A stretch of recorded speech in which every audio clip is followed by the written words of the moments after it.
Hildegard von Bingen was a 12th century nun who wrote close to 77 chants in the first musical drama in history. Um, she's been known to write antiphons, which are one-liners, responsorials, which are free texts, sequences, which is like a song that's sung during mass, and it doesn't necessarily have like a rhyme scheme or anything like that, and then a hymn, which may or may not have a melody. Um, Hildegard is a self-admitted, self-taught musician. She had never studied music before. She's quoted as saying, "I composed and chanted plain song in praise of God and in the saints, even though I had never studied either music or notation or singing." She wrote remarkably dynamic music for the time. She considered a lot of the convention. She broke a lot of the convention of the time. A lot of her music, or some of her music, would span 2½ octaves.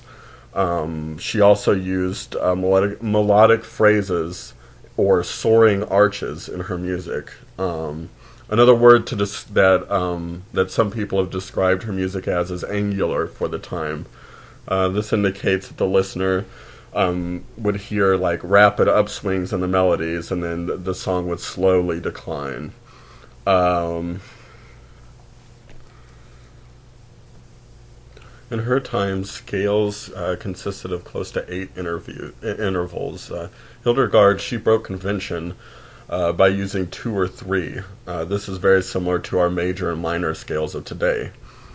She also, like some of her religious thought, she believed that many times a day, humans, we fall out of sorts, we lose our way, we fall off center, but music is our way to come back to our center, to tune our humanity towards heaven. I thought that was a really interesting quote.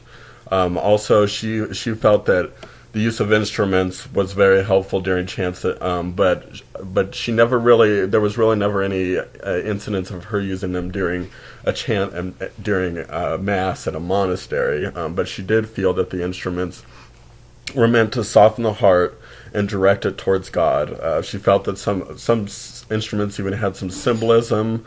The trumpet, which she felt had a clear, strong, and wakeful, kind of like the voice of the prophets.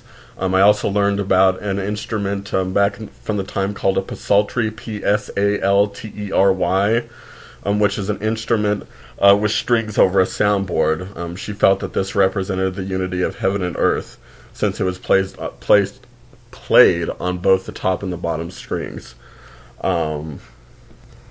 Hildegard is considered a feminist by modern terms. But she even used terms such as poor, weak woman to describe her femininity.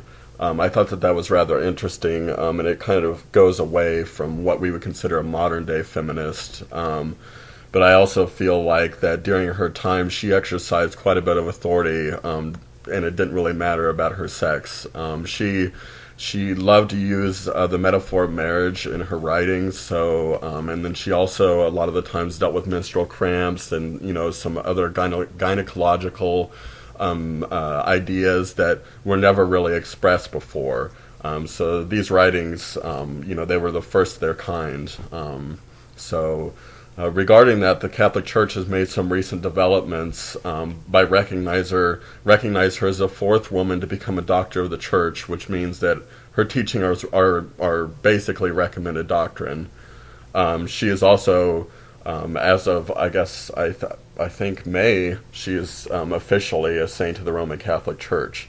So all the way in year 2012, she's still making an impact on the spiritual and musical community of today.